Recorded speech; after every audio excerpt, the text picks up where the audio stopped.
Yeah. And we just have to understand when to pull back, because we have a nurse there. Yes. So he understands that he needs to pull back, not only for himself, but also for his wife and his Absolutely. kids.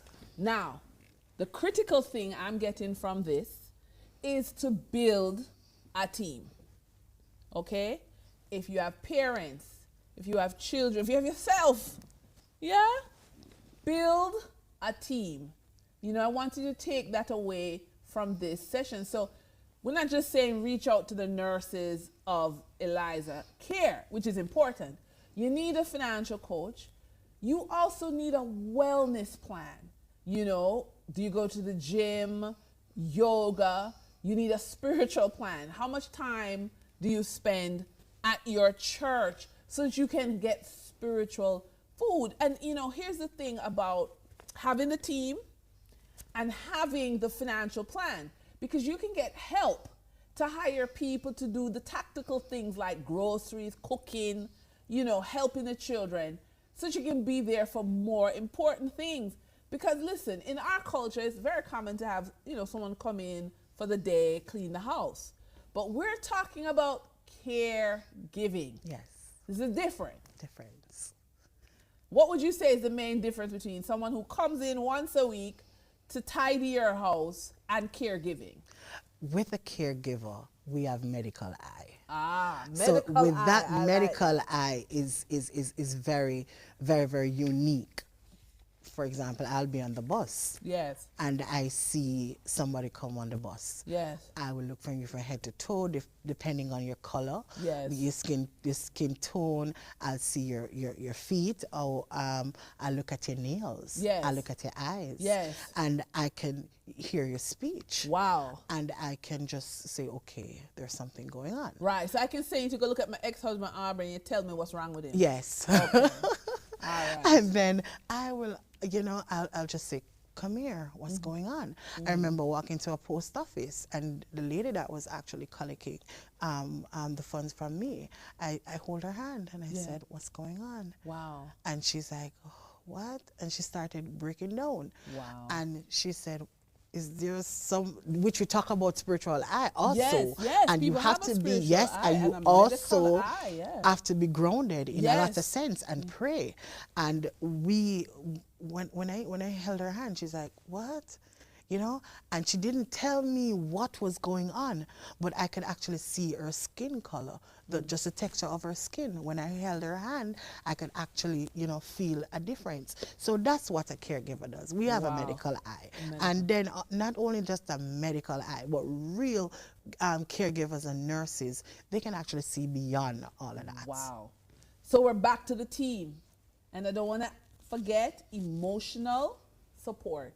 You need to be around people who love you. Love you. Yeah, it's as simple as that. Love you. So we're talking about a financial team. We're talking about people with a medical eye. Yes. We're talking about household help. We're talking about people who love you. Okay, that's your financial plan for caregiving. And even I'll go so far as to say support at work. You know, having a mentor, having advocacy for your career. Because I can remember when my child was born with special needs, I didn't have an advocacy in my career at the time. A team. I didn't have a soul, that business. And because maybe at the time when I had him, people weren't as sensitive about the demands of someone who has special need, you know, person in their family. And one study found that caregivers work an average of 52 hours a week on caregiving duties. Yes. Different from their regular 9-to-5 job. No, let me tap into that. Yes, 'Cause tap into that. Let me talk about myself. I remember I was working at a particular facility, and I was at work until I could barely even look at my child. I just couldn't. I couldn't, because I was thinking about work. Yes. And when you're a natural caregiver, Yes. you tend to care so much about your clients that you often push your own life Yes. aside. Yes. Just like any job, you love your job, you're at work. Yes. It's just about us being caregivers. Yes. We oftentimes care so much that when we're not with our clients, we're outside thinking how best we can help our clients. But here's the thing, you see that 52 hours, you can outsource that. Yes. And again, we're back to having a financial plan as a caregiver, because scheduling daily tasks, organizing these tasks, this makes your day more challenging. And so if you have the funds to outsource, this is back to insurance, investing, creating a plan. This is how you fulfill your role as a caretaker, but you are not drained to the point where, to the extreme, you die. Yeah. Okay. So, listen, we're back to the idea that the power of the purse, can give you access to resources to help with your health and your wealth. Miss Venish of Eliza Care, thank you so much. Thank you, Denise, for having us. You are welcome. So we are here to say to you, visit the website financiallyfocusedmedia.com. Get some ideas on financial independence. It matters. As a caregiver, you matter. We're not asking you not to love your person, your family member. We're not asking that. We're asking for you to create a plan, create a team. Yeah? And so we're here at Financially Focused. We're here to support you. Now you know all about Eliza Care. Yes. You can get support there. My name is Denise Williams. I'm your host and approved financial coach. I'll see you next time.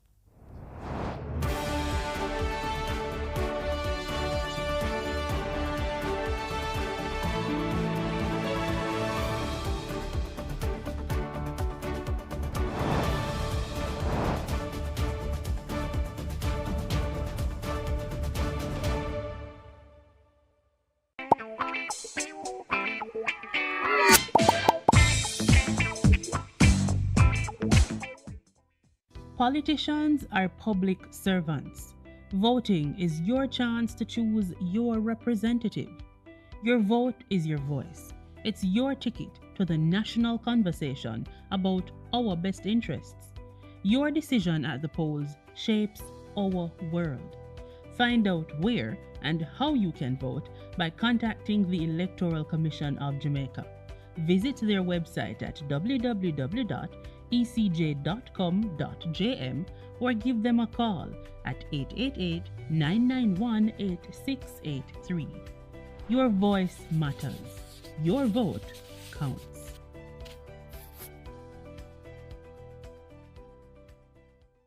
The Jamaica Debates Commission presents the General Elections Debates in association with Scotiabank, Forever Future, Kendall, The Taste of Quality, Flow, NCB, ARC Manufacturing, Water, JN Group, Lasco Foundation, Pan Jamaica Group, Miss Birdie, H&L Homes, and VM Group. See the leaders debate between the two major political parties live August 28th at 9 p.m. It's a political must-see. Don't miss the General Elections Debates presented by the Jamaica Debates Commission. Watch, listen, decide, vote. PBCJ's Student National is an excellent soundstage with a reputation for producing superior acoustics. Equipped with blue and green screens, it facilitates digital insertion of visual effects and exciting backgrounds in post-production. Studio National is the largest drive-in studio in the English-speaking Caribbean.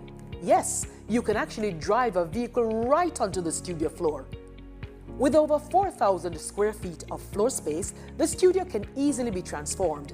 It has hosted a wide variety of live and recorded productions, including Digital Rising Stars, Schools Challenge Quiz, gospel concerts, the TEF Tourism Debate Competition, and election night coverage. During the COVID-19 pandemic, it was a location for Reggae Sumfest and has hosted several reggae concerts, has hosted workshops, launches, town hall meetings, and over the years has been home to several TV dramas, including Oliver at Large and Lime Tree Lane. In addition to the rental of the studio, we can furnish a full crew to shoot and edit your production. So for your next major live or recorded event, or as a location to shoot films, programs and commercials, PBCJ's Studio National is your best option. For smaller productions, you can book our more compact studio, Studio B. For bookings, call 876-665-7225 or email prod_pbcj@pbcjamaica.org. This is your reminder on how to mark your ballot. Easy and confidential. When you receive your ballot, take a moment to read it carefully. Mark your ballot clearly with an X beside the symbol of the candidate of your choice. Use only the pencil provided. Make sure it is visible. Once you're done, fold the ballot as instructed and return it to the presiding officer. Your vote is your voice. Make your mark, make it count. Your vote is your voice. Make it count by understanding your ballot. The presiding officer will instruct you on how to cast your ballot. Listen carefully as they explain how to mark, fold, and return the ballot paper. You'll be told the number of candidates, names of candidates, and symbols representing each candidate. Mark an X beside the symbol of the candidate of your choice using the pencil provided. If you're unsure about any part of your ballot, ask a poll worker or visit the Electoral Commission of Jamaica's website at ecj.com.jm. Remember, understanding your ballot ensures your vote is counted exactly as you intend.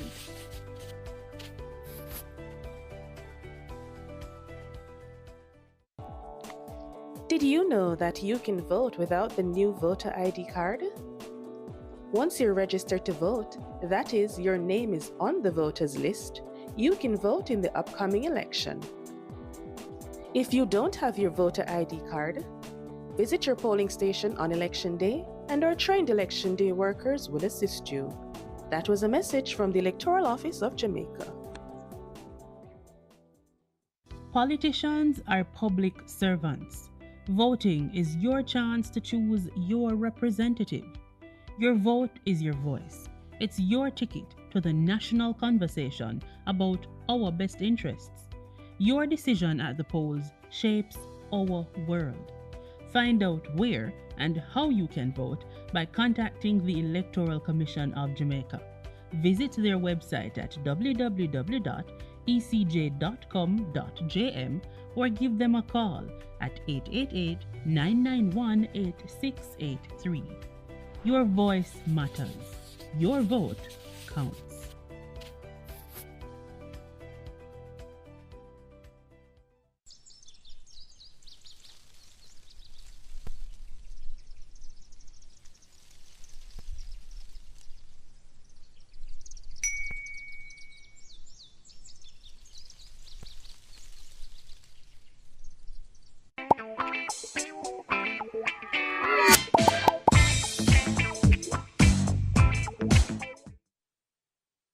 Welcome to the General Elections Debates, brought to you by the Jamaica Debates Commission in association with Scotiabank for Ever Future, Kendall, the taste of quality, Sagicor Group, building trust one generation at a time, Flow, NCB, Arc Manufacturing, Water, JN Group, Lasco Chin Foundation, Pan Jamaica Group, Miss Birdie, H&L Homes, and VM Group. Tonight, we focus on the leaders. Our moderator is Archibald Gordon.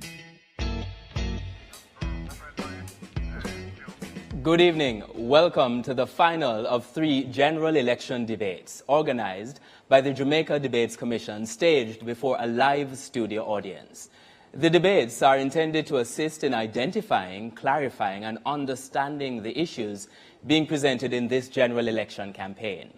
This evening's debate focuses on the leaders. Members of the panel of questioners are Dion Jackson Miller, Radio Jamaica 94 FM, and Giovanni Dennis, CVM TV. Taking and presenting questions from the public is our social media editor, Amoy Harriott, from CVM TV. I am your moderator, Archibald Gordon.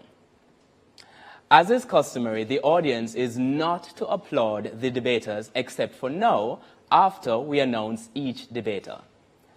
Tonight, representing the People's National Party is party leader Mr. Mark Golding.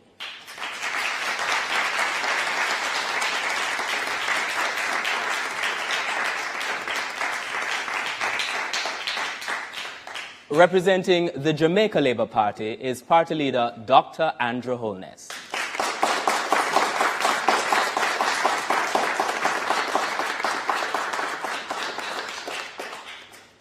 The guidelines for tonight's debates have been previously agreed and are posted on the Debate Commission's website at www.jamaicadebatescommission.org. The guidelines include questions being no longer than 30 seconds, and each debater is allowed 90 seconds to respond to each question, and rebuttals are limited to 45 seconds. The questions posed in tonight's debate will come from two sources.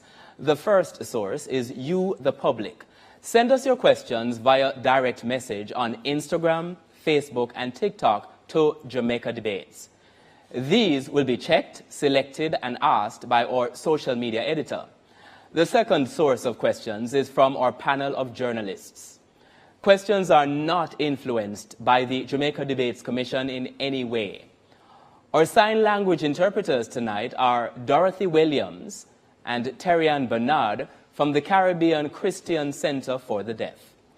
Based on a previous coin toss, our first question tonight comes from Dion Jackson Miller of the RGR Group, and it will be directed to Dr. Andrew Holness. Dr. Holness, government members have recommended taking the Auditor General off the Integrity Commission. There have been changes made by your administration to the Office of Political Ombudsman that have virtually destroyed its effectiveness as a check on the behavior of politicians. And there have been constant attacks by members of your administration on the Integrity Commission and on media and civil society groups that criticize your administration. Shouldn't Jamaicans be concerned about what appears to be a pattern by your administration of undermining oversight bodies in the public sector, civil society, and media? There is absolutely no attempt by my administration, and indeed myself, to undermine any oversight body. Indeed, we have acted to strengthen and make them far more efficient. In placing the oversight of the political ombudsman under the office of the Electoral Commission, that's a move to strengthen and give it far more institutional framework. I myself have been very complimentary and acted in a very dignified way as it relates to the Integrity Commission.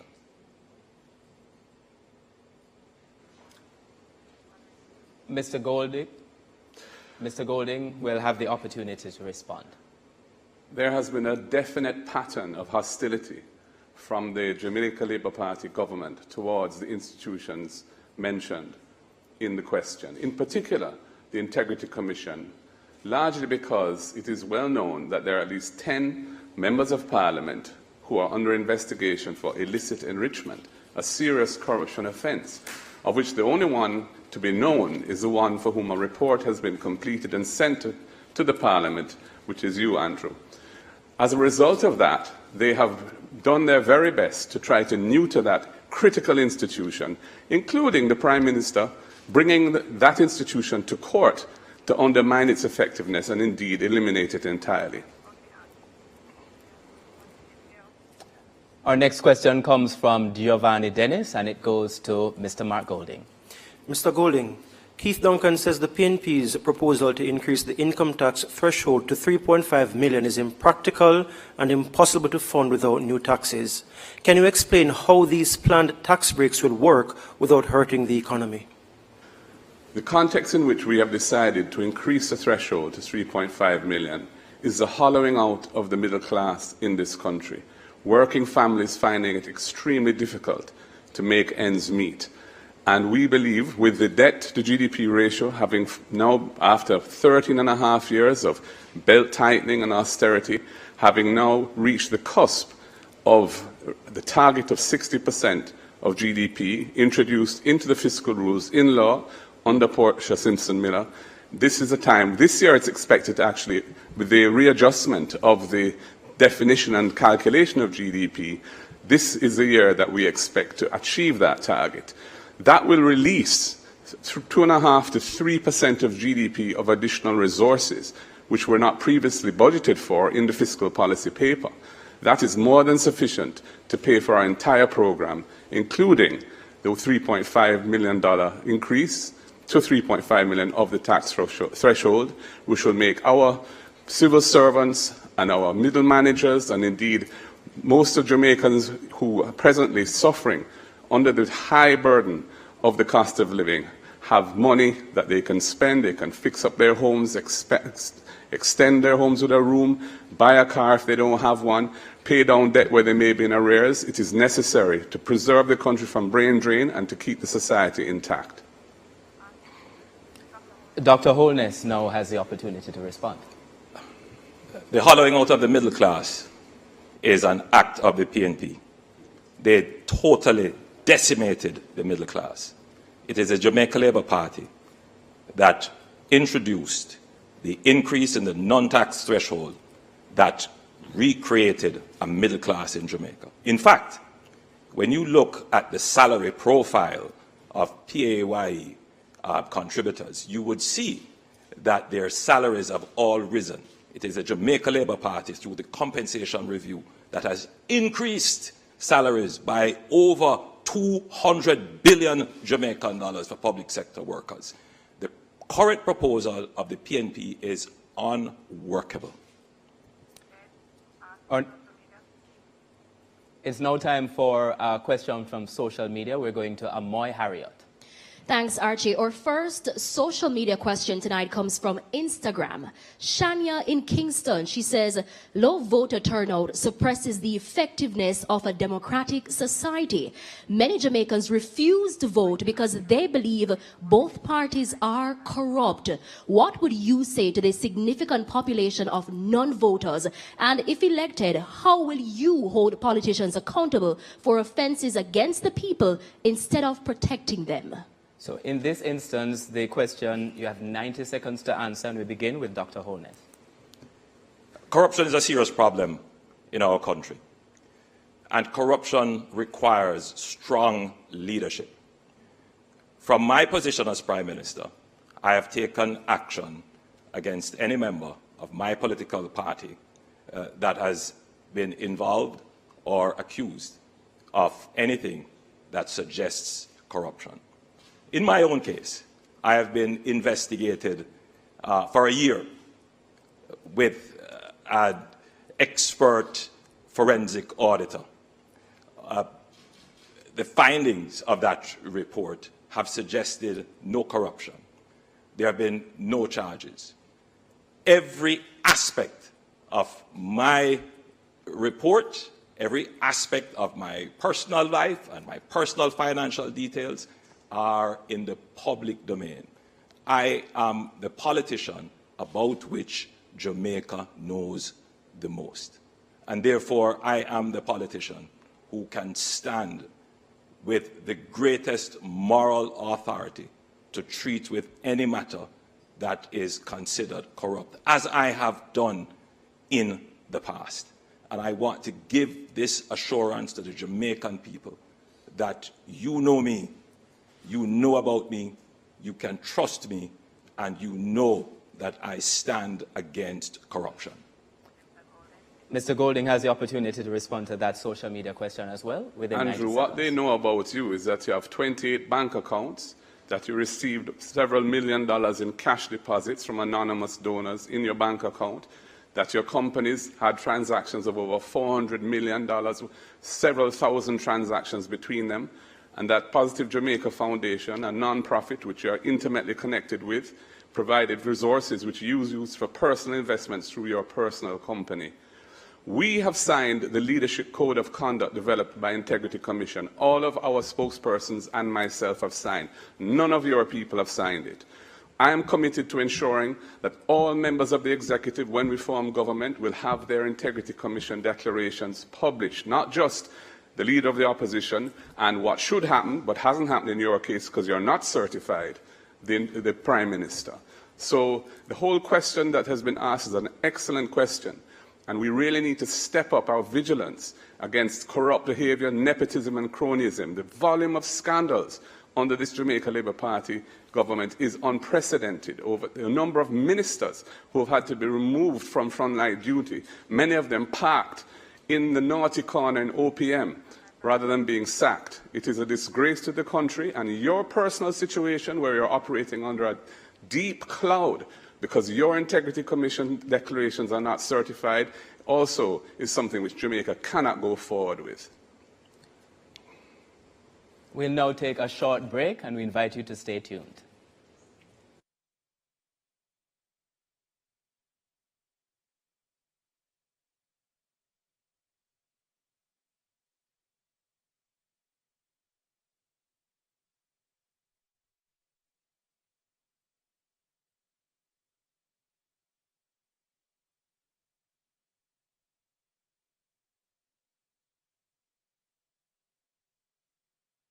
To the communities we serve.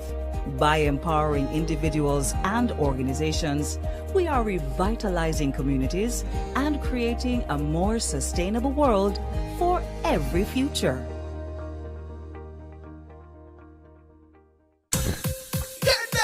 When you want the food shell and make the rice well, just gimme me Kendall. Anytime of the day, night as well, just gimme me Kendall. Everybody can tell taste good, great smell, just gimme me Kendall. Number one in flavor, no parallel, half out quality, you know we excel. Spell it out, Kendel.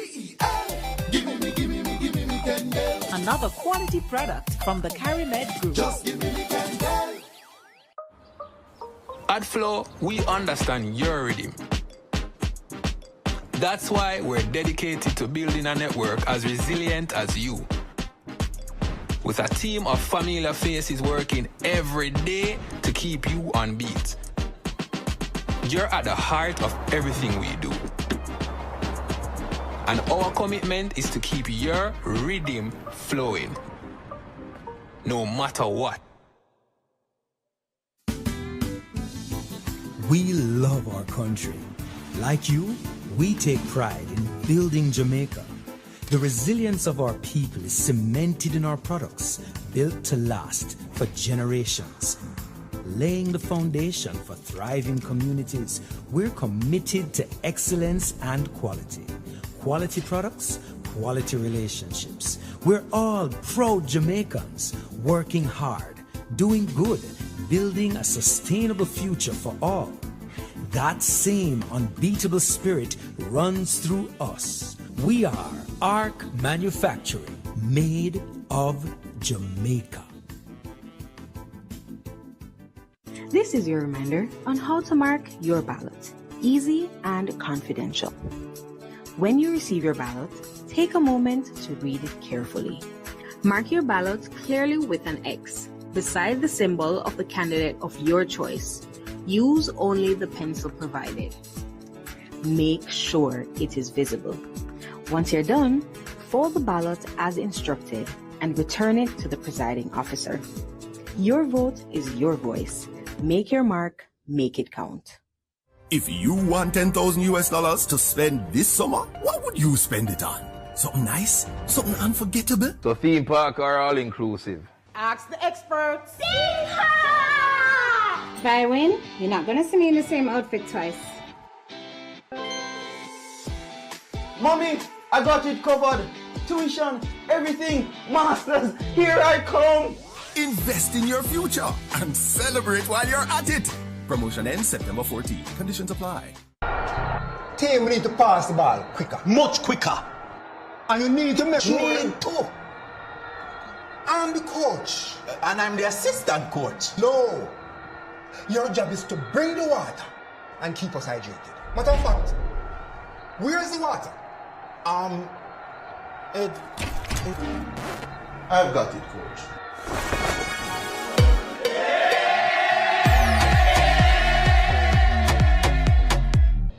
Every generation brings new hopes and ambitions.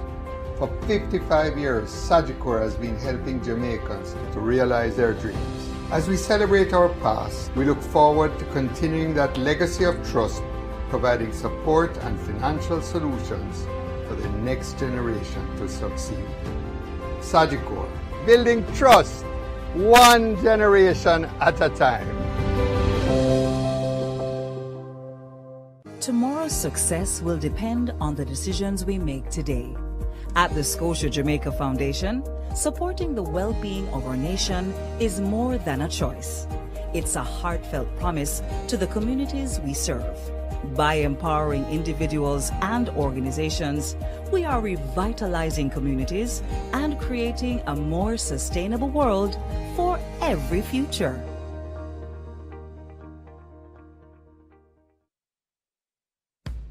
The general elections debates are presented by the Jamaica Debates Commission in association with Scotiabank for every future. Kendall, the taste of quality. Sagicor Group, building trust one generation at a time. Flow, NCB, Arc Manufacturing, Water, JN Group, Lasco Chin Foundation, Pan Jamaica Group, Miss Birdie, H&L Homes, and VM Group. Watch, listen, decide, vote. Welcome back to the Leaders Debate presented by the Jamaica Debates Commission. We invite you, the public, to send us your questions via direct message on Instagram, Facebook, and TikTok to Jamaica Debates. We now ask Dion Jackson Miller to start this segment with a question for Mr. Mark Golding. Going back to the income tax proposal, Mr. Golding, because several people have been taking issue with your numbers. The PNP's assertion that it can fund the proposal through projected revenue growth doesn't seem to take into, as well as organic revenue growth, doesn't seem to take into account increase in expenditure. That's also projected, as well as low growth rates that no government in recent years has managed to overcome. Isn't it true that your numbers just don't add up? The fiscal policy paper does project over the next 3 years some $160 billion of additional revenue. The degree to which there are accompanying expenses will depend on how we manage the expense side of the budget. There's also the fact that there are $360 billion of programs in the budget that represent the priorities of a given government at a particular point in time. When we are elected, we're not going to be elected to maintain the current trajectory that Jamaica is on. People want to see change. And most fundamentally, the issue really is the fact that we are coming to the end of the period of austerity, the period where Jamaica has been for 13 and a half years, steadfastly paying down debt. So that the debt to GDP ratio, which we inherited at 147% of GDP at the beginning of 2012, is now, in this fiscal year, projected to achieve the target of 60% of GDP. Once that happens, we no longer have to reduce debt as a priority. We just have to maintain that debt profile. That will release resources of 2.5% to 3% of GDP, which is close to $90 billion of additional resources, which no longer have to be part of your primary surplus target. So we will be able to fund our program quite comfortably come April next year, when the fiscal year starts. Dr. Holness? There is a song which says, when the rum tells you you're a big dancer. I don't know what the leader of the opposition was drinking. Firstly, the debt to GDP for this fiscal year is not projected to be 60%. It is projected to be 65% thereabouts. If the leader of the opposition is depending on growth to provide the revenues for $75 billion of expenditure, the country would have to grow between 8 and 10%, which has not done that since the 60s. Thirdly, yes, there are $300 billion of programs. What are these programs? Pharmaceuticals. Thank you, Dr. Holness. Thank you, Dr. Holness. Our next question is from Giovanni Dennis, and it goes to Dr. Holness. Dr. Holness, you said on February 7, 2016 in Sam Sharp Square, Montego Bay, within our first 100 days in government, we will start the legislative process to fix the general election date in Jamaica. It's been 3,490 days since. In your May 2016 budget debate, you further stated the country should not be distracted by protracted periods of uncertainty. Yet, that's exactly what happened with this year's election. After 2 consecutive terms in office, you have failed to deliver on this promise. Why? Your research into this matter, I respect the question, is incomplete. At the calling of the 2020 general elections, I explained to the public in Parliament that our government actually started work on fixed election date, and we found that it was inconsistent with our constitutional arrangements. And therefore, we did not include it in our 2020 manifesto. It is no longer a part of our platform. More to that, however, is the fact that in seeking to have all of these previous considerations included, we went about putting in place a constitutional reform commission that would bring all the considerations for constitutional reform under an expert review. That expert review was thwarted by the opposition. So, yes, these considerations were considered from 2016, but the reality of our constitutional arrangement made us take a different route, which is to go to a comprehensive constitutional reform, which was frustrated by the opposition. Over to Mr. Golding to respond. Just before I respond, just to point out that Mr. Holness's data is not current. The Fiscal Commissioner issued a release, I think it was today actually, indicating that with the National System of Accounts being updated, GDP has been adjusted, and we're now at 62% of GDP. That's what the debt is at the end of March this year, and we will more than likely achieve 60% this fiscal year. No, please, you're not entitled to do that. The flip-flopping from the Prime Minister is manifest. They were supposed to have impeachment. There's no impeachment. Fixed election day, no fixed election day. Ring fencing the NHT, they have taken over $130 billion out of the NHT. Cannot be trusted. Just reminding that there is a format to the debate and asking the debaters to respect the format to which they have agreed. It's now time to go to the next question, social media. Amoy Harriet, over to you. This question comes from Janine. Parliament has passed a constitutional amendment bill and a referendum bill to transition Jamaica into a republic. Could you clarify the economic and administrative implications of this transition and how you intend to ensure that the process doesn't distract from Jamaica's economic priorities like debt reduction, investment diversification, and public services? That question goes to Mr. Golding first and then to Dr. Holness. In answer to the question, we can whistle and ride. So we have done very well as a nation in reducing our public debt. We ensured that the fiscal rules were very strong with an algorithm, an equation in the fifth schedule to the Financial Administration Audit Act that determines the fiscal balance that must be hit by each year's budget, and that has ensured that successive governments have stayed on course to take it down to 60%. We can do constitutional reform, but it requires authentic consultation with the people, and there must be an effort to have bipartisan consensus on critical issues. And we have not been able to achieve that consensus yet on the critical issue of decolonization, in particular our final court, which is now the Privy Council, the King's Court, that makes orders in the name of the King, as opposed to the regional court, which has been established, the Caribbean Court of Justice, which Jamaica helped to design, helped to fund, and which has developed over the last 20 years a reputation for independence and excellence. There are aspects of the bills that are in Parliament now that we have big problems with.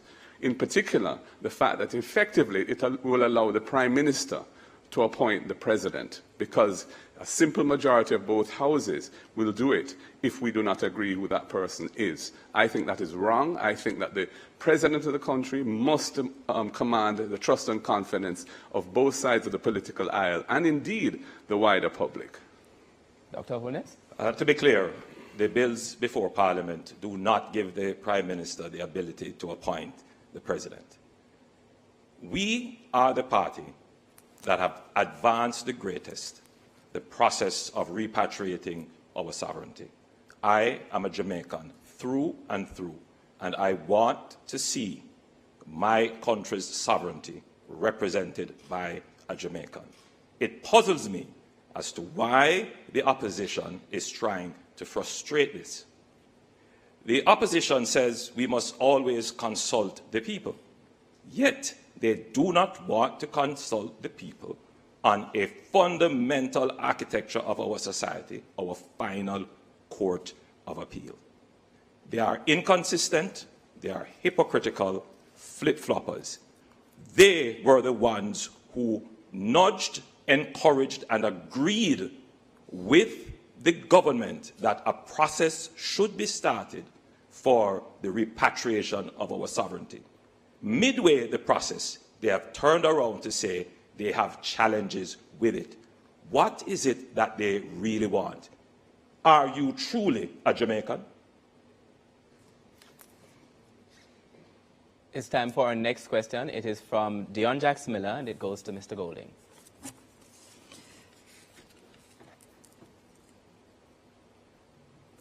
Mr. Golding, the PNP is promising a tax break for small businesses for the first 3 years of formally incorporating, as well as a raft of other targeted tax relief measures. How do you respond to criticisms that your tax plan reintroduces inefficiencies, tax avoidance, and corruption into the tax system that have been eliminated over the past 15 years? First of all, I think the Prime Minister repeated innuendo or direct attack which has been leveled by his party on my nationality. And, you know, I just wanted to just make it absolutely clear that I am indeed born here as a Jamaican. Here is my birth certificate, and it shows I was born at the University Hospital on July 19th, 1965, and it's right here. I hope your camera can pick it up. And I have a copy for you, Prime Minister, right here. And I wish you could provide me with a copy of your certification, but of course you can't do so. Now, on the question of tax, there's a third schedule to the GCT Act now, which has a long list of items which are not subject to GCT that are exempt. We feel that laptops and other devices are critical tools of trade, and it is wrong to tax them, and we are going to add them to that list. And similarly, sports equipment, which is vital for social cohesion. Sports is a critical part of keeping young people away from straying down the wrong path and so on. Why are we taxing those items? The cost of living is already high. So I don't agree. The system we have already caters for items which should not be taxed. And we're simply saying we want to adjust those items to include things that should be there but are not yet there. Dr. Holness? The Jamaica Labour Party is the only political organization to have reduced taxes. We reduced the GCT from 16.5% to 15%. And we have done so in a way that has not compromised our revenues or the sustainability of future programs. All, and I repeat, all the tax suggestions and promises of the opposition will compromise our fiscal arrangements and place us back in debt or result in increased taxes. The best way to provide social services is to identify the persons who need it. Thank you, Dr. Holness. Our next question is from Giovanni Dennis, and it goes to Dr. Holness. The Rio Cobre is a major water source for the St. Catherine Plains and communities in and around Spanish Town. Yet, since 2019, under your watch as Environment Minister, there have been close to a dozen chemical spills, causing fish kills and disrupting lives. You say you're a champion of the environment. Why hasn't there been tougher sanctions for the repeated breaches of environmental permits by the companies culpable? The Jamaica Labour Party has put in very tough sanctions, including the requirement for the provision of bonds. We are the only government to have called these bonds and brought polluters to court. We have also started the process of studying the Rio Cobre to ensure that there is no discharge into the Rio Cobre. And this is something that I am personally very serious about, and we will put in legislation to end discharge into the Rio Cobre. It becomes even more important as we have now put in place the Content Rio Cobre water project, for which we are pulling 15 million gallons of water from the Rio Cobre per day. So we must protect that asset, and I give the public my sincere commitment that we will protect the Rio Cobre. Mr. Golding? Quickly, just to say that the JLP is not the only party to have reduced taxes. The PNP reduced the personal income tax rate from 33.33% to 25%. We reduced the GCT rate from 17.5% to 16%. There's been reductions of taxes on both sides. They plan to reduce, they say, income tax from 25 to 15, which is going to help the rich and the ministers who pay themselves 200+% pay increases. On the environmental issue, you are the one who overturned NEPA's decision not to grant a permit for the mining of the Dry Harbor Mountains, which is a very sensitive nature reserve. You're flip-flopping again, Andrew. Our next question is from social media. Over to Amoy Harriot. Well, Archie, Delanor says many Jamaicans would like to see the full rollout of body-worn cameras on our police officers, even more so now, given the increase in fatal police shootings. Will this be something that you'll prioritize should you be elected? Mr. Golding will respond first. First of all, I think it's very important to acknowledge and commend the excellent work done by the police force over the last year and a half in bringing the rate of violent crime, in particular murders in the country, down from the intolerable levels where it had been under this government. More murders committed in Andrew Holness's 2 years in office than any other 2-year term in the history of Jamaica. The police have finally abandoned the failed policies that we did our best to stop, the mass use of states of emergency, which the court has ruled as unconstitutional, and have gone now to a much more targeted approach, a much more strategically sound approach. Having said that, we do feel that it's very important that the public as a whole must have trust and confidence in the police, because the police rely on intelligence and information from the public. And therefore, if the public feel that there's excessive use of force and there's no accountability for it, they're not going to be as cooperative as we need them to be. I think, therefore, it's in the interests of the Jamaican society and the police themselves to have the benefit of body-worn cameras, especially when they go on special operations, so there can be no question, nobody can accuse them wrongly of having used excessive force when the force was legitimate as used. And to the extent that there may occasionally be an excessive use of force, the persons are held accountable for that in accordance with the law. That's what the rule of law requires. Dr. Holness? The government is already in the process of procuring and acquiring body-worn cameras. Several thousands of them are under procurement and will be deployed shortly to the police force. We consider this as absolutely important in giving confidence to the public regarding the actions of the police force. And the police themselves want to have these cameras as protection for themselves.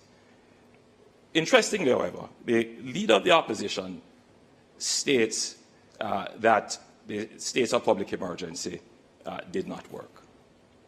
Now, murders under the PNP increased to over 1,000 murders in 1997 and remained there for over 30 years. It is the Jamaica Labour Party in 3 consecutive years that have reduced murders by 55%. The states of public emergency worked. The states of public emergency were supported by the PNP when Peter Phillips was the leader of the opposition, and it reduced murders by 27%.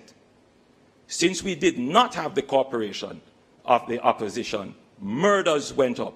A question must be asked: who is responsible for the increase in murders when there was a tool that could have saved lives?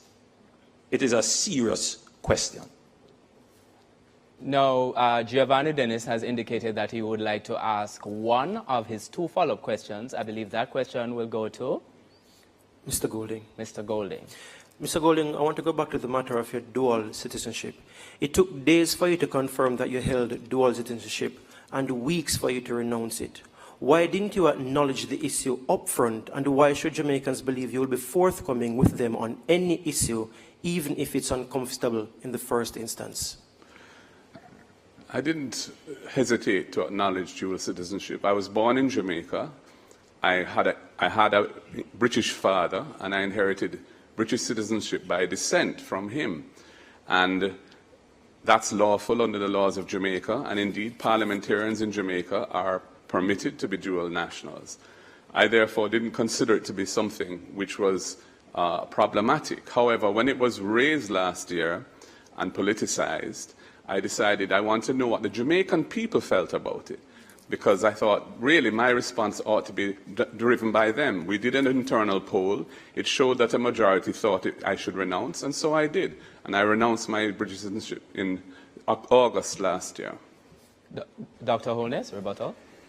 You know, this is a strange one. A man who wants to represent his country must choose his country. He doesn't need to ask anyone. You should choose. And that's why we say we choose Jamaica.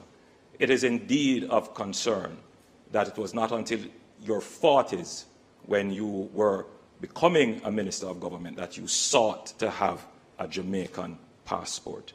It is not your birth that makes you Jamaican. It is the choices you make for your country, including supporting a process that would make a Jamaican head of state here, including getting a Jamaican passport. Our next question is from social media. Over to Amoy, and that question will go to Mr. Golding.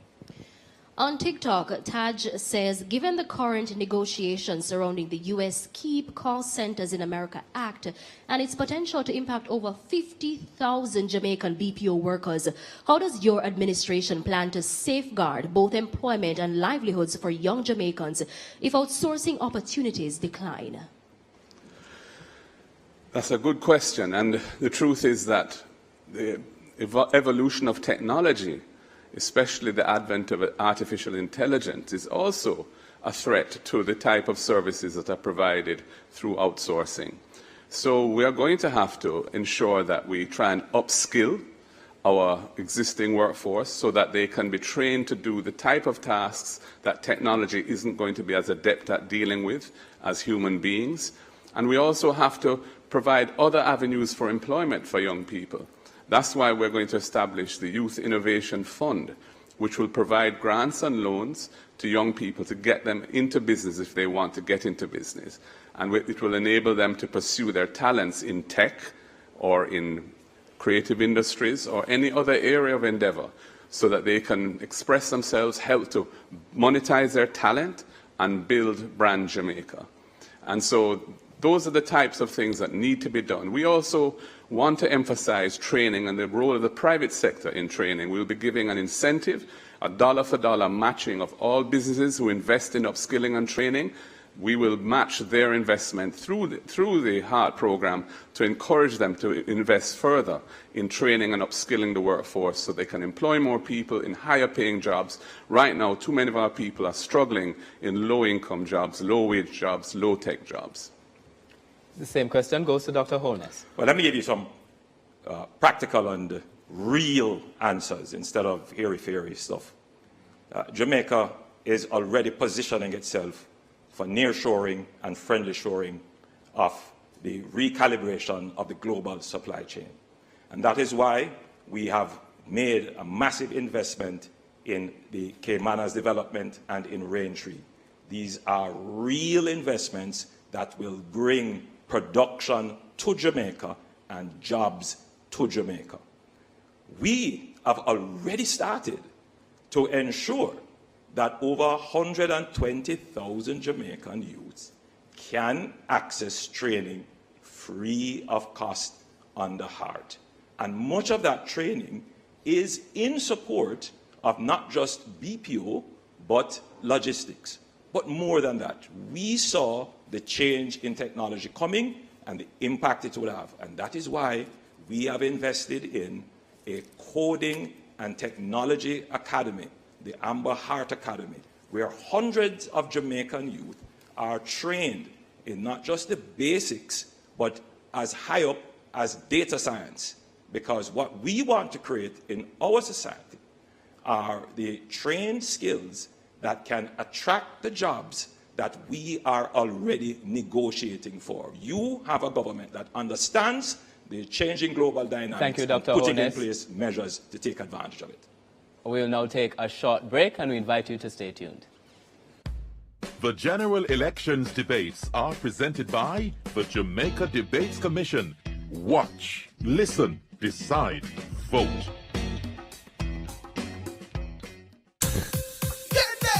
When you want the food shell and make the rice well, just gimme me Kendall. Anytime of the day, night as well, just gimme me Kendall. Everybody can tell tastes good, great smell, just gimme me Kendall. Number one in flavor, no parallel, half about quality, you know we excel. Well it's all Kendel.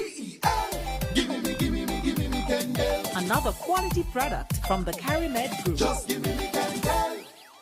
Tomorrow's success will depend on the decisions we make today. At the Scotia Jamaica Foundation, supporting the well-being of our nation is more than a choice. It's a heartfelt promise to the communities we serve. By empowering individuals and organizations, we are revitalizing communities and creating a more sustainable world for every future.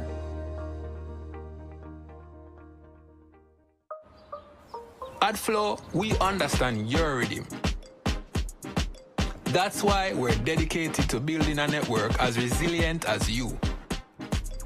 With a team of familiar faces working every day to keep you on beat. You're at the heart of everything we do. And our commitment is to keep your rhythm flowing, no matter what. We love our country. Like you, we take pride in building Jamaica. The resilience of our people is cemented in our products, built to last for generations. Laying the foundation for thriving communities, we're committed to excellence and quality. Quality products, quality relationships. We're all proud Jamaicans, working hard, doing good, building a sustainable future for all.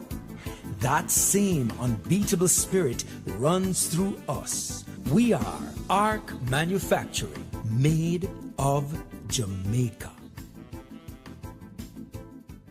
If you want $10,000 to spend this summer, what would you spend it on? Something nice? Something unforgettable? So theme park or all-inclusive? Ask the experts.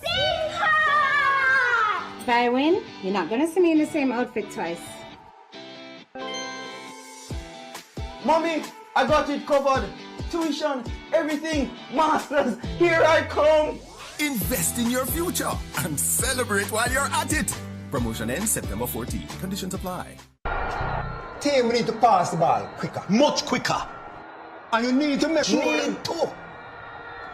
I'm the coach. And I'm the assistant coach. No. Your job is to bring the water and keep us hydrated. Matter of fact, where's the water? I've got it, coach.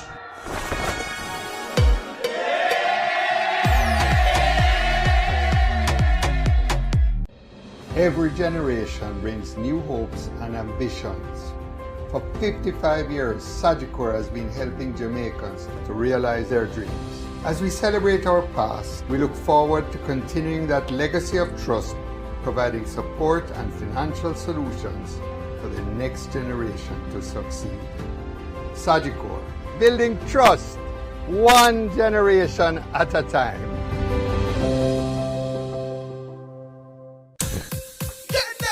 When you want the food shell and make the rice well, just gimme me Kendall. Anytime of the day, night as well, just gimme me Kendall. Everybody can tell tastes good, great smell, just gimme me Kendall. Number one in flavor, no parallel, half about quality, you know we excel. Well it's all Kendel. Gimme me Kendall. Another quality product from the CariMed Group. Just gimme me Kendall. The general elections debates are presented by the Jamaica Debates Commission in association with Scotiabank for every future. Kendall, the taste of quality. Sagicor Group, building trust one generation at a time. Flow, NCB, Arc Manufacturing, Water, JN Group, Lasco Chin Foundation, Pan Jamaica Group, Miss Birdie, H&L Homes, and VM Group. Watch, listen, decide, vote. Welcome back to the Leaders Debate presented by the Jamaica Debates Commission. We invite you, the public, again, to send us your questions via direct message on Instagram, Facebook, and TikTok to Jamaica Debates. We now ask Dion Jackson Miller to start this segment with a question for Dr. Andrew Holness. In 2021, you were appointed to the Queen's Privy Council, an ancient advisory body, and your administration's recent attempt at constitutional reform would have seen the removal of the British monarch from Jamaica's parliament and executive in phase 1, but not from our judiciary. Opposition or no opposition, referendum or not, can you tell us your position, whether you support the removal of the Privy Council as Jamaica's final court, and if so, when? My position is that Jamaica should have its own local court as its final appellate court. But I also do respect the Caribbean Court of Justice, of which we are a part of its original jurisdiction. I will say, however, that on a matter as important as this, that forms the architecture of our nation, the people must be consulted. And that is why I put in place a process that would begin these consultations in a practical and phased basis, a process which has been thwarted by the opposition. Now, the leader of the opposition raises questions about democracy. On one hand, he does not want to consult. He wants the government to just act without consulting with the people, but then turns around and says that we are the ones undermining democracy. The leader of the opposition must be consistent. Democracy requires us to consult the people on these critical matters. Mr. Golding?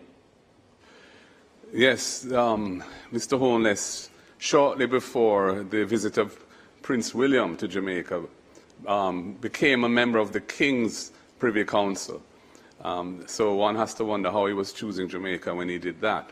Anyway, to answer the question, we want to follow the Constitution, and the Constitution has been ruled by the Privy Council as the highest court as not requiring a referendum for the decision as to whether or not the CCJ should become the final court replacing the Privy Council.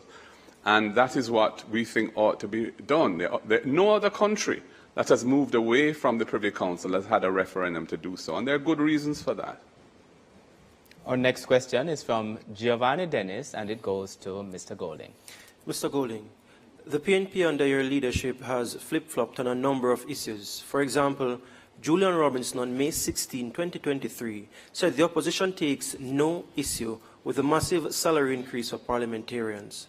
The very next day, the PNP released a statement objecting to the increase. Why should Jamaicans trust that you won't similarly make about turns on promises you are making now? When Julian said that in Parliament, he was referring to the principle of parliamentarians getting an increase. He wasn't addressing the specifics of what was being proposed. We hadn't had a discussion around those specifics. When we looked at the details and we saw the massive increase that the Prime Minister was proposing for himself and for his ministers, we felt it was unconscionable to do that in the context where the public sector workers had just had their salary negotiations under some duress in relation to the teachers in particular, finalized, and many of them were getting 20% over 2 years. That is why we had to clarify our position, because it was not in accordance with what we thought that principle demanded. Now, over time, thinking can evolve.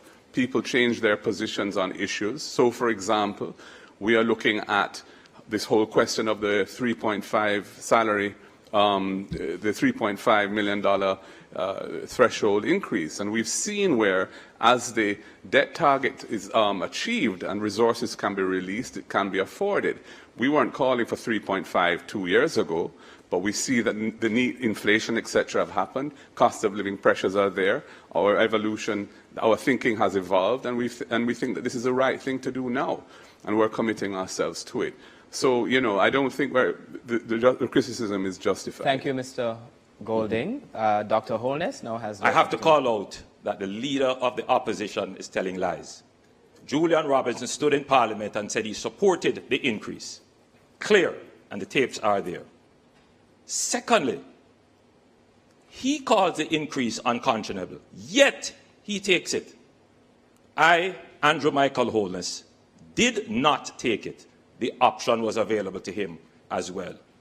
I chose not to take it. The leader of the opposition says, I have 28 bank accounts. That is absolutely not true. The report of the Integrity Commission includes accounts that are closed, accounts that are dormant, insurance accounts, and investment accounts. Thank you. They have weaponized it. Thank you, Dr. Holness. Our next question is from Dion Jax-Miller, and it goes to Dr. Holness. Dr. Holness, in your 2016 manifesto, you said, quote, will make it mandatory that the appointment to sensitive posts be approved by a 2/3 majority in each House of Parliament, thereby requiring consensus between government and opposition.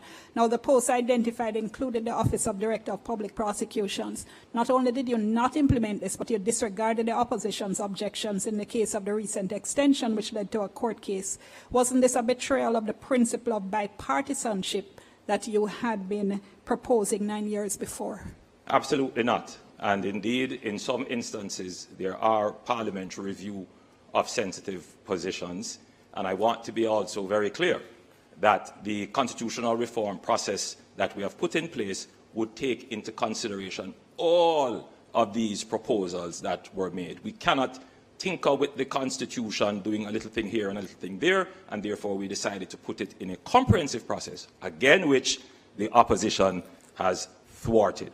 But since I have some time, let me also address some other issues about the leader of the opposition. In my own Integrity Commission report published in Parliament, there are no findings of corruption. All my assets are in Jamaica, and I have declared everything to the Integrity Commission. The leader of the opposition, however, also had a report from the Contractor General previously, which found that they benefited from public resources in an irregular way. They termed it a sweetheart deal. In my report, there is no such thing. None of my resources are ever connected to any public funds or any public resources. However, for the leader of the opposition, the report was very clear that their operations were considered to be irregular and a sweetheart. Thank you, Dr. Holness. Mr. Golding has an opportunity to respond. The Prime Minister has no interest in bipartisanship.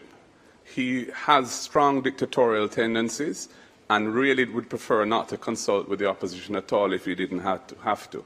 And I say that based on my experience with him over the last 5 years.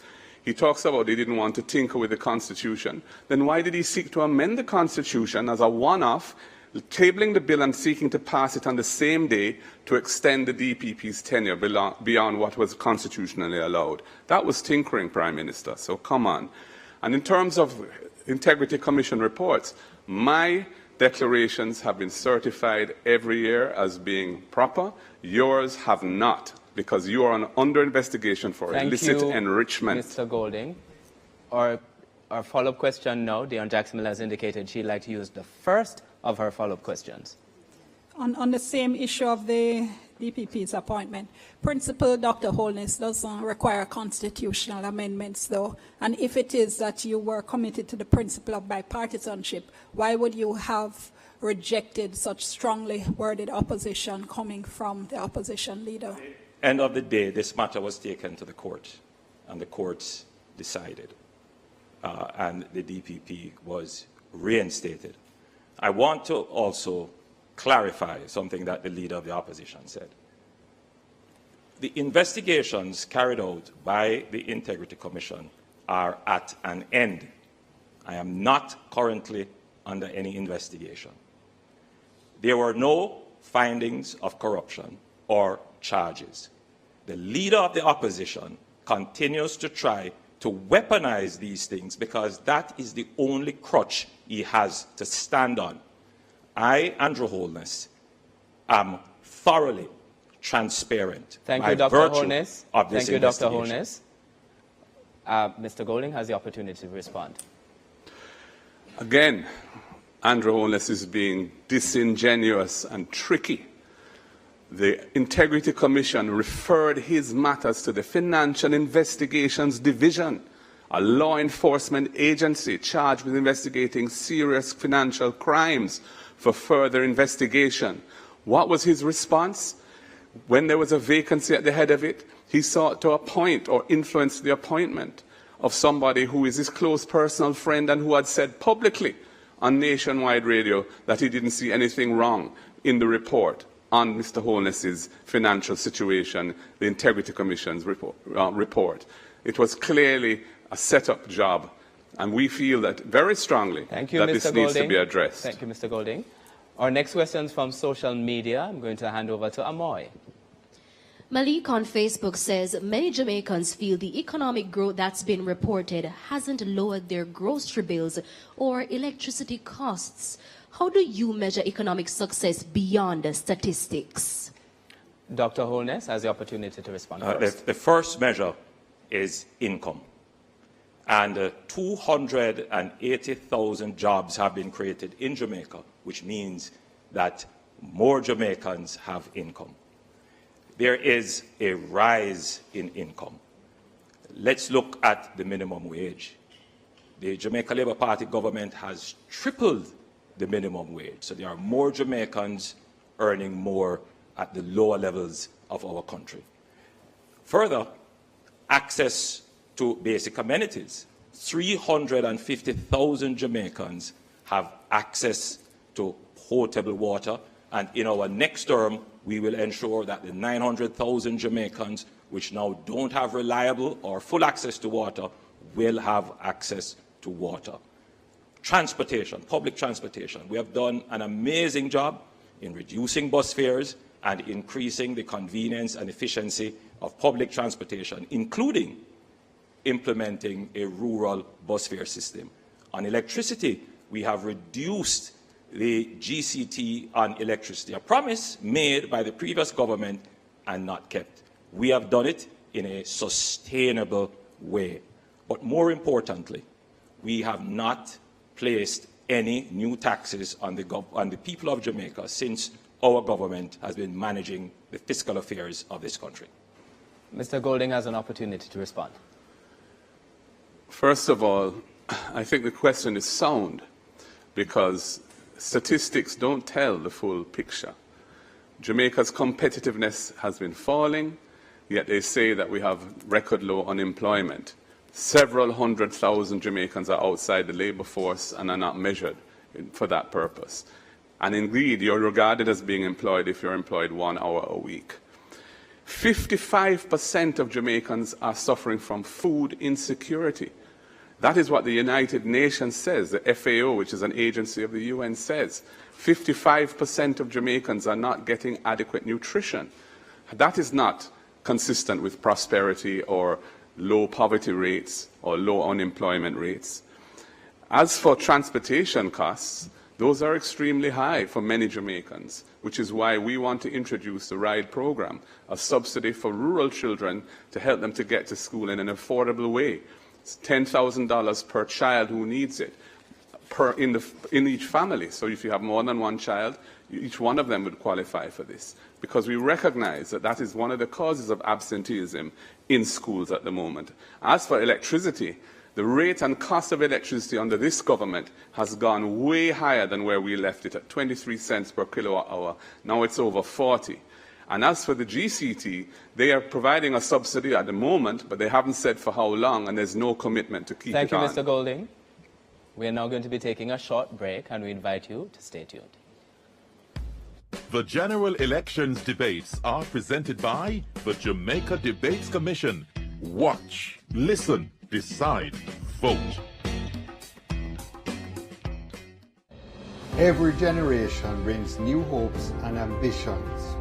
For 55 years, Sagicor has been helping Jamaicans to realize their dreams. As we celebrate our past, we look forward to continuing that legacy of trust, providing support and financial solutions for the next generation to succeed. Sagicor, building trust, one generation at a time. Tomorrow's success will depend on the decisions we make today. At the Scotia Jamaica Foundation, supporting the well-being of our nation is more than a choice. It's a heartfelt promise to the communities we serve. By empowering individuals and organizations, we are revitalizing communities and creating a more sustainable world for every future.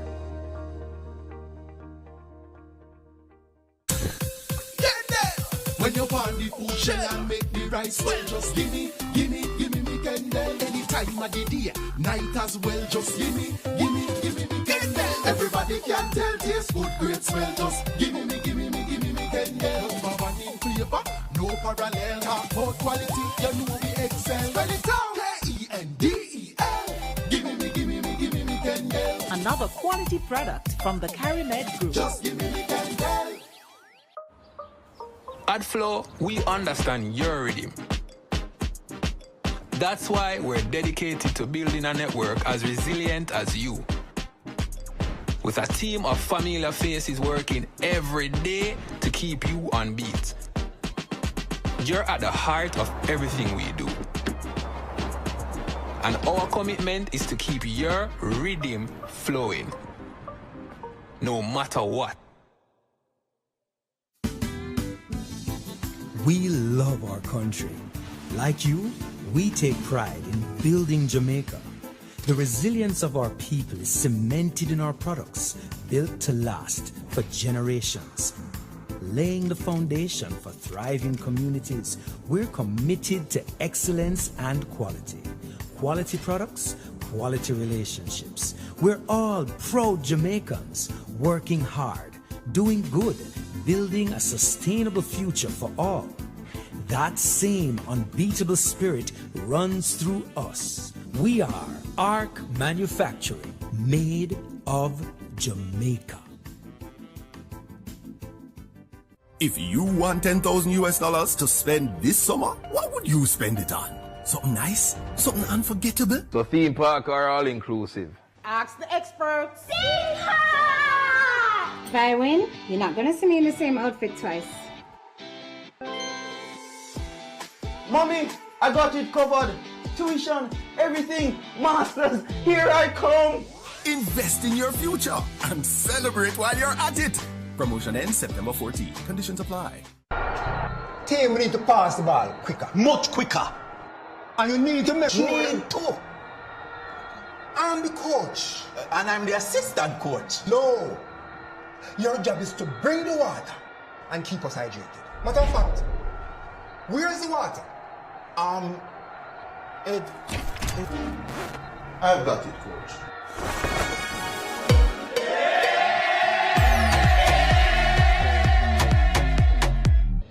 Every generation brings new hopes and ambitions. For 55 years, Sagicor has been helping Jamaicans to realize their dreams. As we celebrate our past, we look forward to continuing that legacy of trust, providing support and financial solutions for the next generation to succeed. Sagicor, building trust, one generation at a time.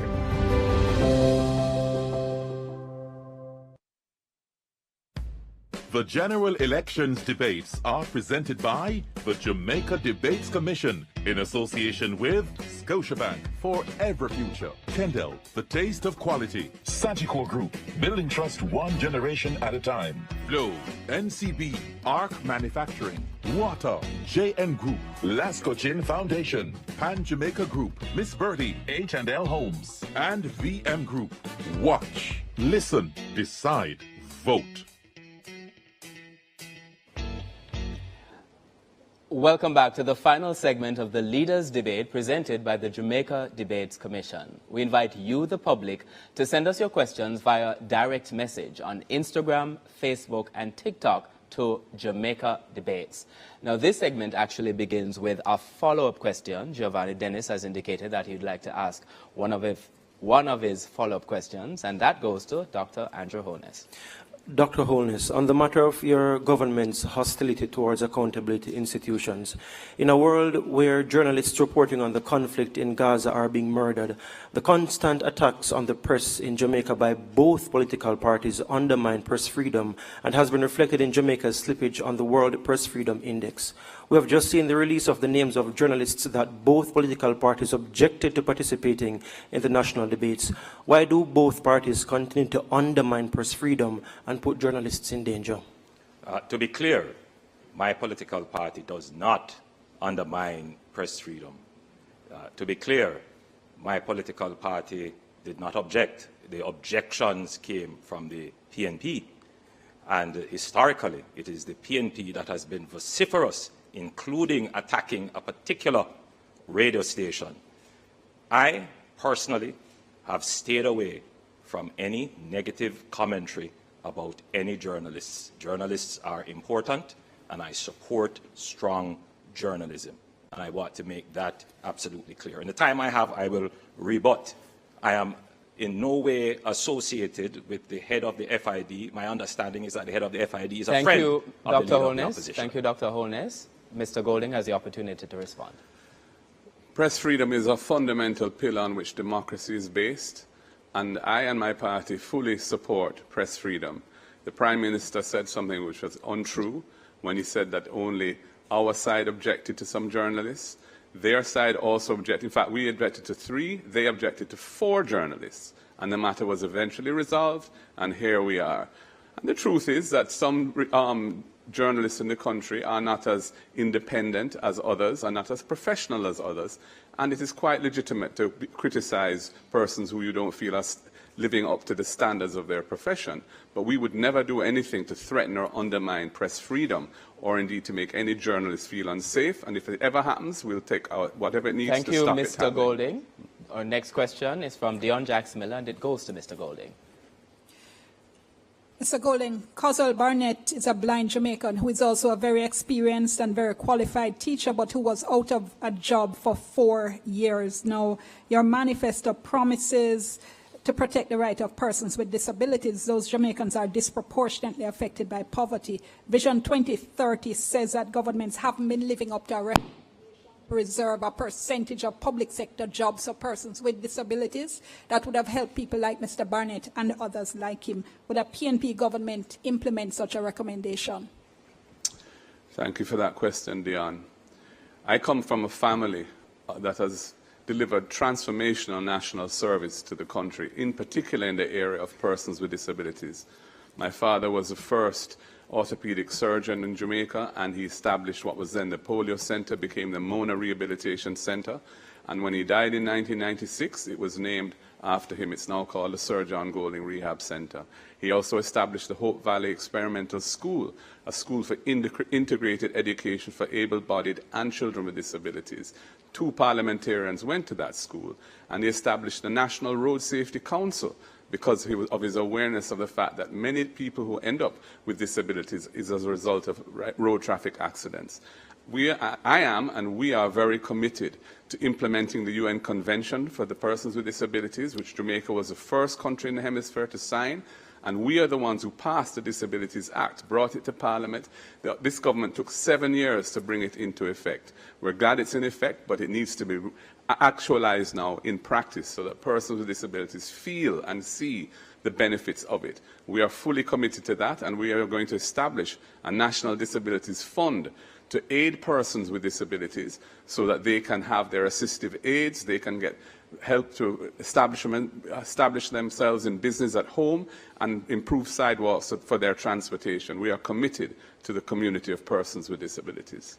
Dr. Holness has the opportunity to respond. To be clear, one of the things that I'm very proud of is that my administration has reserved, under special orders through the NHD, houses for persons with disability. They have a direct access. Under the new social housing program, we make it a point of duty to support persons with disabilities, and many persons with disabilities have benefited. Our administration have brought into effect the Disabilities Act. We continue to support the disabled community with grants and an increase in PATH benefits. Our government is committed to supporting persons with disability in Jamaica. Dion Jax-Miller has indicated that she would like to take her second follow-up question.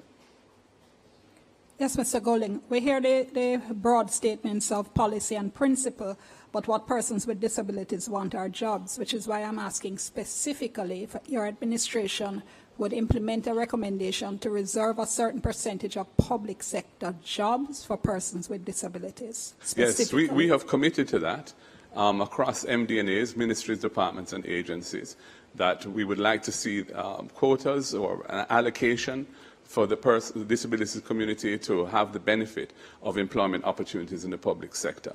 But we also recognize the need to ensure that those who have the capacity to deliver services or to make things at home are empowered to do so. And that's why we have the National Disabilities Fund, which we will establish to help them to get a start in life in the area of business and fulfill their talents and monetize their talents so they can uplift themselves and their families from their homes. So yes, we're fully on board with the idea that you mentioned, Ian.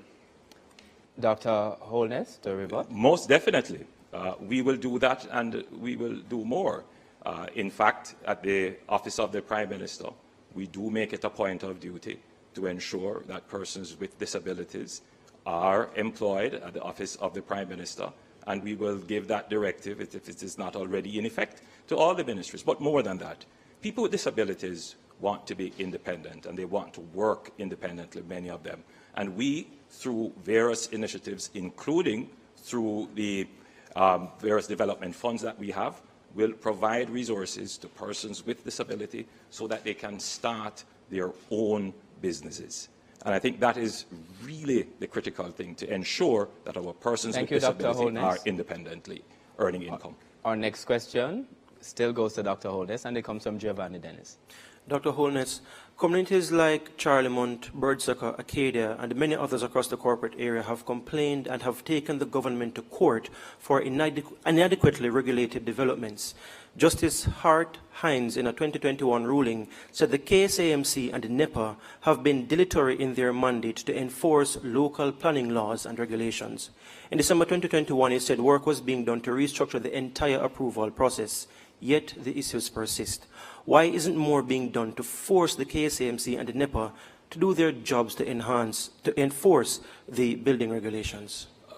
When that comment was made, the situation was as you have said. Since then, there have been significant improvement in enforcement, and including a new planning order for Kingston and St. Andrew, which clarifies many of the issues that were in contention, including we have included more inspection officers at the KSAMC, and there are more cases now being brought to court which are being prosecuted. So there has been an improvement. However, I believe that there is still much more work to be done in terms of increasing the enforcement capabilities. And yes, there are some legislative changes that need to be clarified, particularly as to how titles are issued and how densities are approved. Mr. Golding has the opportunity to respond. Since the People's National Party assumed the leadership in the council of the KSAMC, the new Mayor Andrew Swaby has been pursuing internal governance reform, including persons from outside, to try and improve standards and processes, make them more transparent and effective, so that the citizens of the corporate area can expect higher levels of governance.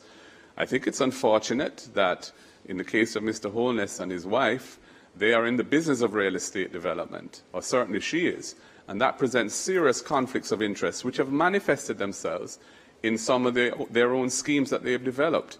I think we need to have rules which preclude that kind of activity so that there's no question of conflicts of interest. We've come to the point in the debate when the debaters get an opportunity to ask each other questions. We begin. We invite Mr. Golding to ask a question of Dr. Andrew Holness. Mr. Holness, the Integrity Commission, in their court filing in the case that you brought to try and strike down the act and eliminate the offence for which you are being investigated, have said that you had money in the Ponzi scheme Olint and you got it out, while others suffered losses. You had money in Cash Plus, another Ponzi scheme where people lost lots of money, you got it out. And of course, you had money in SSL, and you were able to withdraw your money before it collapsed. In fact, I would say the only person that Usain Bolt has not been able to catch up with is you.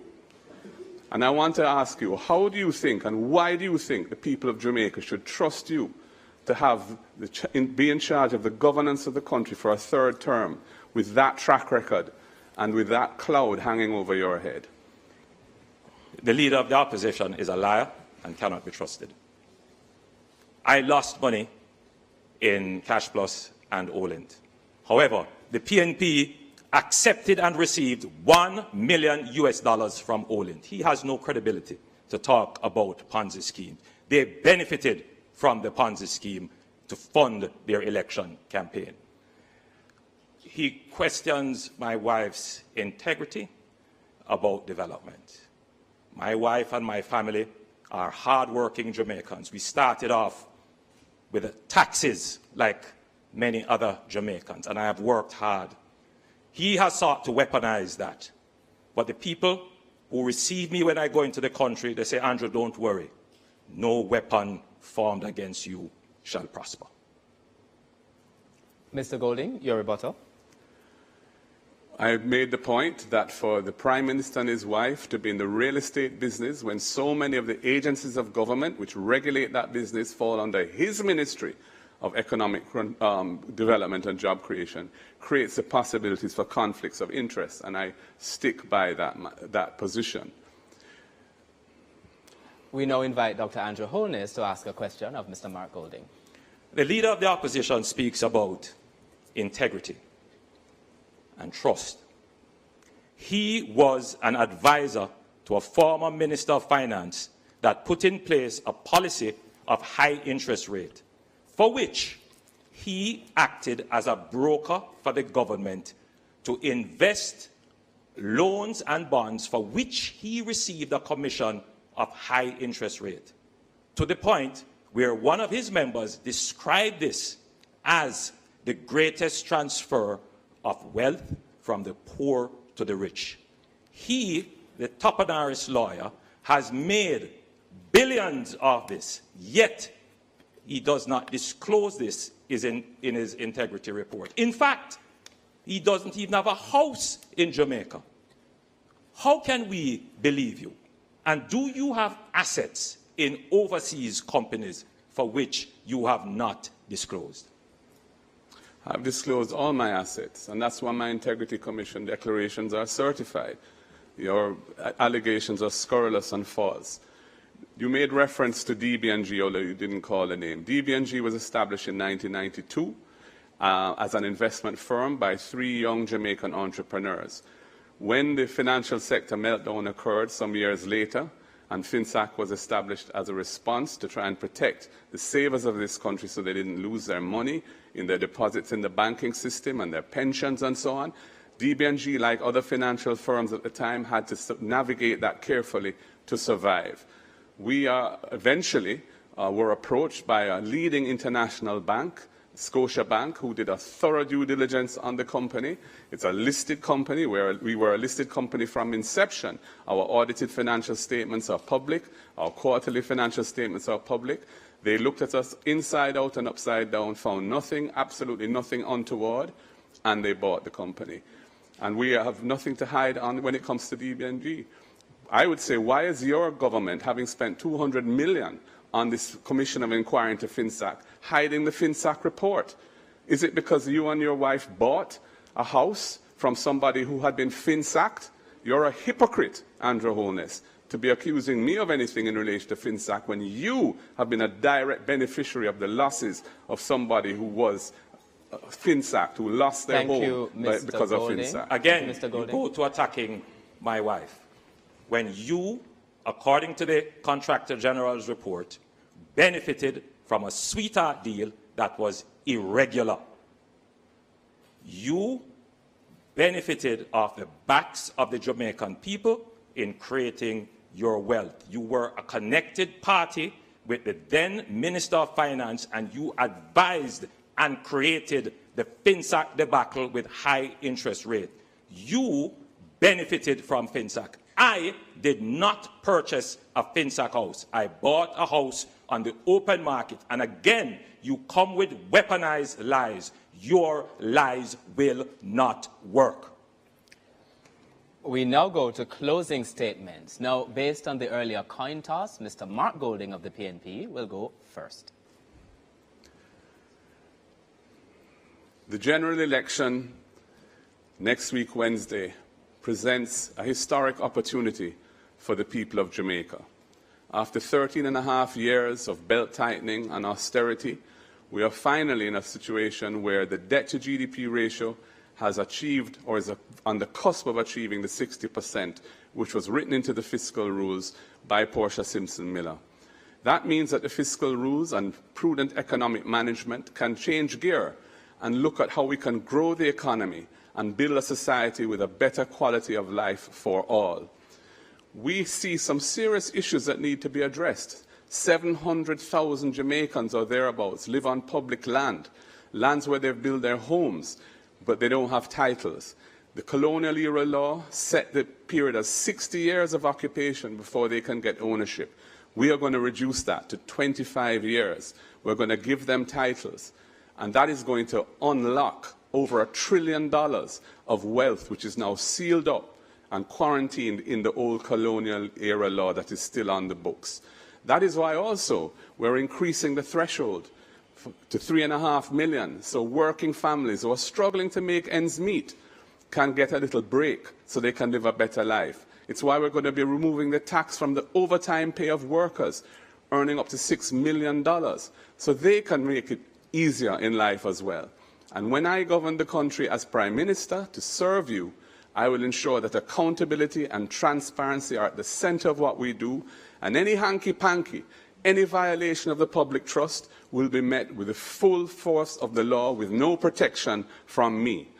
And that is a huge difference between the government I will lead and the government of Andrew Holness. That is why I'm asking you, on Election Day, next Wednesday, vote for the People's National Party, put your ex beside the head, time come for a better life. We now invite Dr. Andrew Holness of the JLP to go ahead with your closing statement. The administration that I lead on your behalf has cut the debt in half. We have created 280,000 new jobs, brought in 85,000 persons into the labor force. We have tripled the minimum wage. We have cut murders by 55% over the last 3 years. You have had no new taxes to worry about. This administration has taken on the previously thought of impossible to solve problems, and we have solved them. We are an administration of performance.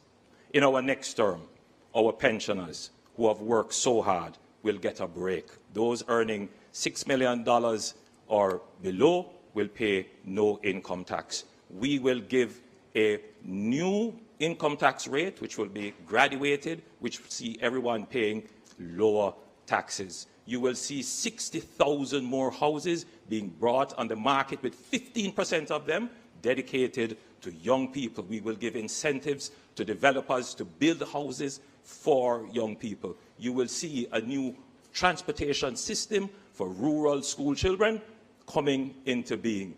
You will see more work being done on reducing electricity. Our government is a government of performance. This election is about a clear choice. Promise or performance. That's what it is. You have to make a decision. Who can deliver? It is this administration that has taken on the difficult problems, and we have delivered for you. I ask you on election day to vote for what is best for Jamaica. Vote for a government that performs. Vote for the Jamaica Labour Party. Thank you. Thank you, Dr. Holness. Thank you, Mr. Golding. In the good spirit of the debates, we now invite Dr. Holness and Mr. Golding to shake hands.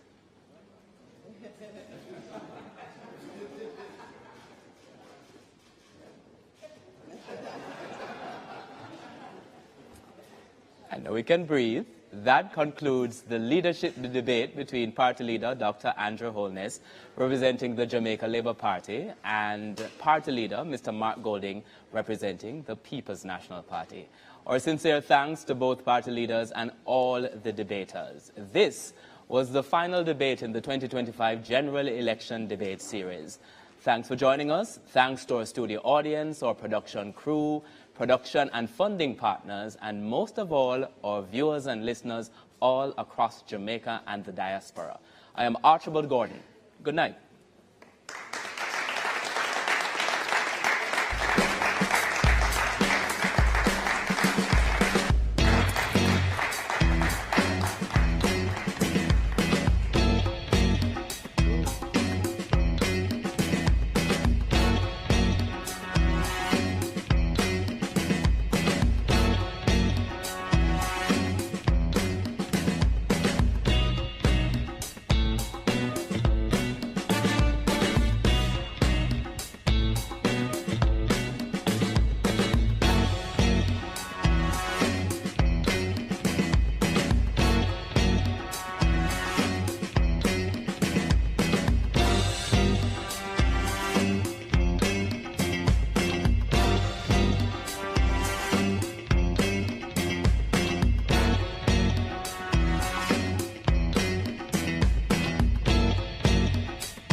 PBCJ's Studio National is an excellent soundstage with a reputation for producing superior acoustics.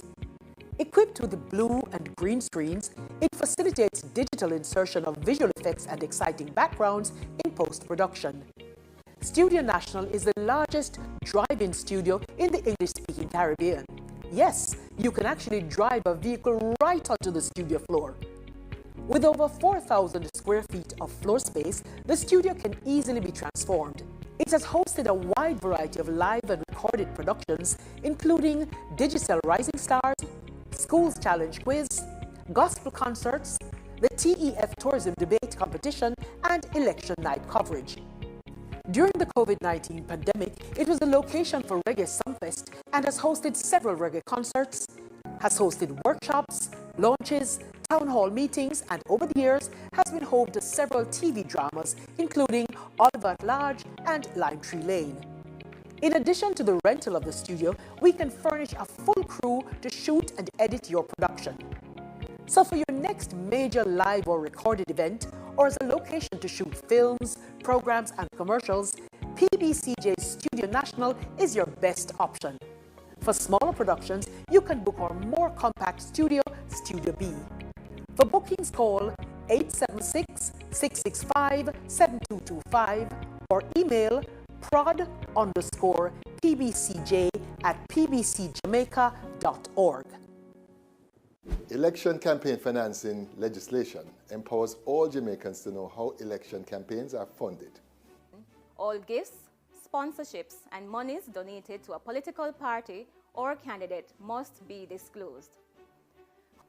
Contributors may give a maximum of $1.5 million per candidate and up to $31.5 million to a registered political party. Contributors of $250,000 and more must declare contributions and any government contracts valued $500,000 or more, which are held or gained up to 2 years prior or after a contribution. Candidates, political parties, and contributors who fail to disclose are guilty of an offense and liable to charges and/or a term of imprisonment. A message from the Electoral Commission of Jamaica. The law protects the secrecy of your ballot. On election day, you must make your ballot at a voting booth. Follow instructions and fold your ballot so that your mark isn't exposed. Be careful. If you expose your mark, your ballot will be declared spoiled. No one should ask you to expose your mark. This is a criminal offense. Your ballot can't be traced back to you once the counterfoil has been removed. Don't break the law, and don't let anyone influence you to do so. Remember, your vote is secret.